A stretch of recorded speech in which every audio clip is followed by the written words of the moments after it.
तो hello everyone, welcome back to my channel. तो friends, देखिए, आपको पता है कि उत्तर प्रदेश में 5 साल से ज़्यादा हो चुके हैं और अभी तक कोई वैकेंसी नहीं आई है। और आपको पता है शिक्षा सेवा चयन आयोग भी बन चुका है, लेकिन और उसमें जो जितने भी अधिकारी हैं उन सब की भी पदों को भर दिया गया है, लेकिन उसके बावजूद भी अभी कोई भी नई वैकेंसी की सुगबुगाहट नहीं सुनाई दे रही है।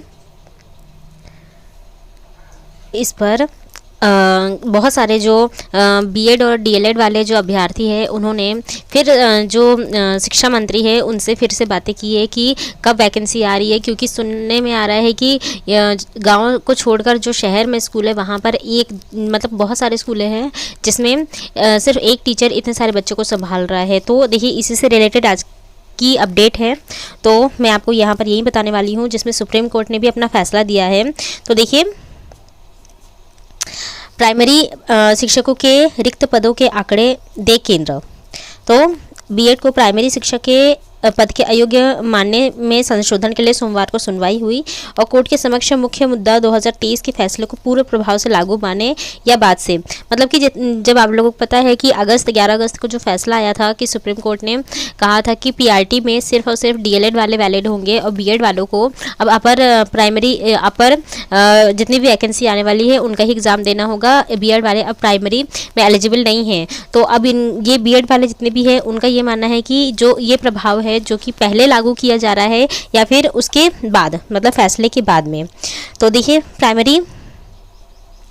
प्राइमरी में कक्षा 1 से 5 तक शिक्षक पद पर भर्ती के लिए बीएड डिग्री धारकों को अयोग्य मानने के फैसले में संशोधन की मांग पर सुप्रीम कोर्ट सोमवार को सुनवाई करेगा। सोमवार को अभी इसकी सुनवाई फिर होगी और कोर्ट के समक्ष विचार का मुख्य मुद्दा यह है कि गत वर्ष 11 अगस्त को दिया गया फैसला पूर्ण प्रभाव से लागू माना जाएगा या बाद में। मध्य प्रदेश सरकार व अन्य कई पक्षधारों ने अर्जी दाखिल कर यह भी मुद्दा उठाया कि सुप्रीम कोर्ट के फैसले के बाद बीएड डिग्री धारक प्राइमरी शिक्षकों का क्या होगा, क्योंकि कोर्ट के उस फैसले के बाद देश भर में बीएड डिग्री धारक प्राइमरी शिक्षकों की नौकरी पर संकट आ गया है। और बुधवार को कोर्ट ने मामलों की सुनवाई टालते हुए केंद्र सरकार से कहा कि वह सभी राज्यों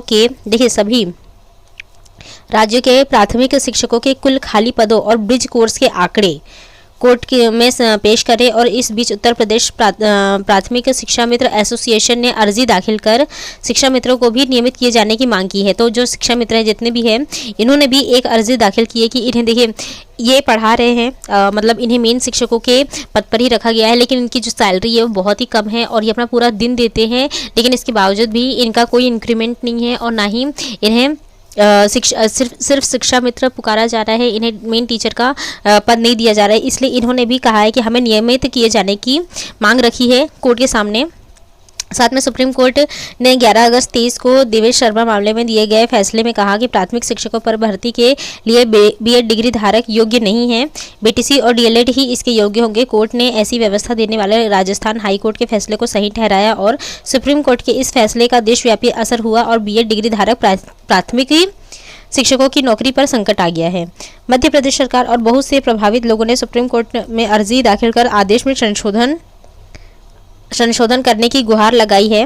और बुधवार को जस्टिस अनिरुद्ध बोस और सुधांशु धूलिया की पीठ ने सुनवाई की और कोर्ट को बताया गया कि यह मुख्य मुद्दा यह है कि कोर्ट का 11 अगस्त 23 का फैसला पूर्ण प्रभाव से लागू माना जाएगा या बाद से। डिप्लोमा इन एलिमेंट्री एजुकेशन धारकों के वकील गोपाल शंकर नारायण ने मांग का विरोध करते हुए कहा कि सुप्रीम कोर्ट का फैसला आ चुका है, अब कोर्ट इस तरह की अर्जी पर सुनवाई करने की जरूरत नहीं है, क्योंकि यह तो एक तरह से आदेश का रिव्यू मांगा जा रहा है। शंकर नारायण ने कहा कि पटना, छत्तीसगढ़ व उत्तराखंड हाई कोर्ट कह चुके हैं कि सुप्रीम कोर्ट का वह फैसला पूर्ण प्रभाव से लागू माना जाएगा। वहीं बंगाल और बिहार व राजस्थान ने बीएड डिग्री धारकों के वकील पीएस पटवालिया ने मामले में सुनवाई की मांग की और उत्तर प्रदेश शिक्षा मित्र एसोसिएशन की ओर से पेश वरिष्ठ वकील अपराजिता सिंह और गौरव यादव ने भी अपनी अर्जी का जिक्र करते हुए कहा कि कोर्ट उनके मामलों पर भी विचार करे, यानी शिक्षा मित्रों को भी मामले पर विचार किया जाएगा। ये कुल मिला के इनका आंकड़ा जारी करने की मांग की गई है सुप्रीम कोर्ट के द्वारा। तो अब देखते हैं कि जो पूरा देश के सभी राज्यों से ही प्राइमरी में जितने भी पद हैं उनकी रिक्त पदों की संख्या मांगी जा रही है। नेक्स्ट न्यूज़ देख लीजिए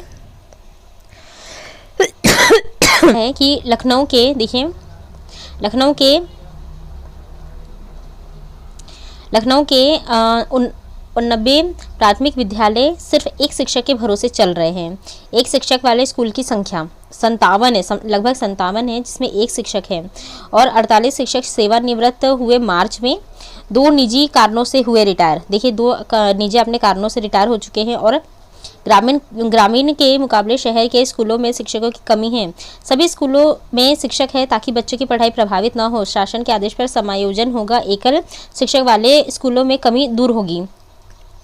पर देखिए शिक्षकों की लगातार कमी होती जा रही है। 31 मार्च को प्राइमरी व जूनियर स्कूलों के 48 शिक्षक सेवानिवृत्त हुए। देखिए फ्रेंड्स, हर साल सेवानिवृत्ति हो रही है, तो आखिर में ये कहाँ जा रहे हैं आंकड़े? ये हर साल तो खाली ही हो रहा है। फिर कौन से ऐसे शिक्षक हैं जो पढ़ा रहे हैं? क्योंकि 5 साल से तो वैकेंसी क्लियर नहीं हुई है, ना ही कोई वैकेंसी आई है। जब किसी भी टीचरों का सिलेक्शन ही नहीं हुआ है, तो ये रिटायरमेंट जितने भी होते जा रहे हैं, तो वहाँ पर कौन बच्चे को पढ़ा रहा है? और शिक्षा मित्र तो आप जानते ही हैं कि उनका किस तरह से शोषण नहीं हो रहा है, एक तरह से आप समझ लीजिए। और देखिए इसके बाद, और इनमें से 2 व्यक्तियों ने व्यक्तिगत कारणों से स्वेच्छा सेवानिवृत्ति ली है। इससे कई स्कूलों में एक शिक्षक बचे हैं। और शिक्षक नेताओं का कहना है कि बीते सालों से शिक्षकों की कई भर्तियां हुई, लेकिन लखनऊ में अधिक से अधिक संख्या बताकर शासन यह शिक्षकों की भर्ती नहीं कर रहा है। इससे शिक्षकों की लगातार कमी होती जा रही है और इससे विद्यालयों में पढ़ाई पर प्रभाव पड़ रहा है। इस स्थिति में सख्ती से सुधार की ज़रूरत है ताकि बच्चों की शिक्षा सुचारू रहे। और यहाँ देखिए, नगर व ग्रामीण क्षेत्रों में 89 प्राइमरी स्कूलों में एक शिक्षक तैनात है। इन शिक्षकों पर पढ़ाने के साथ साथ नए बच्चों के दाखिले, आधार सत्यापन, बीटीसी समेत स्कूल के दूसरे कामकाज भी कर रहे हैं। लोकसभा चुनाव अलग से है। बता दें कि 4 दिन पहले 48 शिक्षकों के सेवानिवृत्त होने से स्कूलों में और शिक्षक कम हो गए हैं। अधिकारी दावे करते हैं कि शिक्षा मित्र बच्चों को पढ़ा रहे हैं, जबकि इनमें से दर्जन भर स्कूलों में शिक्षा मित्र भी नहीं हैं। करीब 5 साल से शिक्षक न होने से बच्चों की लगातार संख्या कम होती जा रही है और अभिभावक प्राइमरी स्कूलों से बच्चों को निकालकर निजी स्कूलों में दाखिला करा रहे हैं। तो ये भी एक स्थिति बन रही है। और एक शिक्षक के जिम्मे 2-2 स्कूल।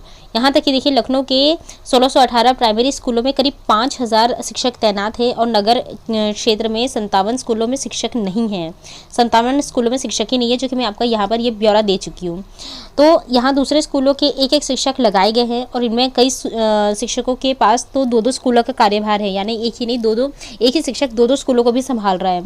यह शिक्षक एक ही समय में 2 स्कूलों के बच्चों को पढ़ाने के अलावा दाखिले, पुस्तकें बांटना, भोजन परोसने से लेकर अन्य कामकाज निपटा रहे हैं। और ग्रामीण क्षेत्रों में करीब 32 स्कूलों में लंबे समय से एक शिक्षक तैनात है। मानक के अनुसार शिक्षक न होने से बच्चों की पढ़ाई नहीं हो पा रही है और बच्चों की शिक्षा में आ रही है बाधा।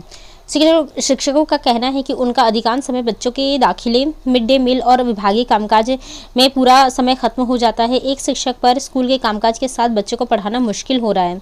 शिक्षा मित्र स्थानीय होने से शिक्षकों की सुनते नहीं हैं और वह पढ़ाई में सहयोग भी नहीं करते हैं, जिसकी वजह से पढ़ाई पर प्रभाव पड़ता है। ऐसे में जब इन शिक्षकों को आधार सत्यापन, डीबीटी जैसे दूसरे कामों में लगाया जाता है तो पढ़ाई का संकट और बढ़ जाता है। तो यहाँ पर ये बात की जा रही है कि जो हमारे यूपी के शिक्षा मंत्री है, तो उनका आपको पता है संदीप जी, उनका यही कहना है अभी भी कि अभी किसी भी तरह से शिक्षकों की कोई भी कमी नहीं है हमारे यहाँ। लेकिन आपको पता है कि लोकसभा के चुनाव आने वाले हैं, चुनाव एक बार चला गया तो उसके बाद कोई भी वैकेंसी नहीं आने वाली है। हालांकि ये कहा जा रहा है कि शिक्षा सेवा चयन आयोग बन चुका है, अब इसके बाद वैकेंसीज आएगी, लेकिन देखने में तो नहीं लग रहा है, क्योंकि जब ये बोल रहे हैं कि हमारे पास शिक्षकों की कमी नहीं है तो फिर कहाँ से ये लोग वैकेंसी लाएंगे। यहाँ पर नीतीश जी की सरकार है बिहार में, वो बराबर कह रहे हैं कि हमें 10 लाख नौकरियाँ देना है। इन्होंने TRE 1 करवा दी, 2 करवा दी। 2023 में 2 बड़ी भर्तियाँ 2 लाख समथिंग करवा दी है। और 2024 में भी इन्होंने TRE 3 कराया, जो कि पेपर लीक हो गया, लेकिन फिर से उसे दोबारा से करवाने की बात की जा रही है। और TRE 4 भी लाइन में लगा हुआ है। तो ये तो वैकेंसी की बात कर रहे हैं, पर जो योगी सरकार है उन्होंने अभी तक एक शिक्षक वैकेंसी के बारे में कोई बयान नहीं दिया है, ना ही किसी भी तरह का कोई अपने तरफ से बातें कह रहे हैं कि बच्चों में भी सांत्वना मिले। तो यही सारी बातें हैं। देखिए पता नहीं कब वैकेंसी आएगी, लेकिन अगर शिक्षा सेवा चयन आयोग बन चुका है तो आपको आपकी तैयारी ज़रूर करनी चाहिए, क्योंकि आप लोगों को पता है अगर जो बीएड वाले हैं उन्हें तो अपनी तैयारी ज़रूर करनी चाहिए टीजीटी और पीजीटी की, क्योंकि आपको पता है कि पीजीटी के फॉर्म ऑलरेडी भराए जा चुके थे और उसकी वैकेंसी जो भी वैकेंसी पहले आएगी उसमें आपके पीजीटी का एग्ज़ाम पहले होना है। तो आप लोग तैयारी करते रहे। बाकी जितने भी लोग हैं वो बीपीएससी की तैयारी कर सकते हैं, क्योंकि टीआरई 3 लगभग जून में बात हो रही है कि जून में आ सकती है उसकी डेट। और बाकी आपको पता है अगस्त में तो टीआरई 4 होना ही है, तो आपके पास ज़्यादा टाइम नहीं है। अपने टाइम को कहीं पे भी इधर उधर नहीं लगाएं और पढ़ाई पर फोकस करें। बाकी जो भी नई अपडेट होगी उसे मैं अपने वीडियो के थ्रू आपको बता दूंगी। मिलते हैं मेरे नेक्स्ट वीडियो में। Till then stay happy, stay healthy, bye.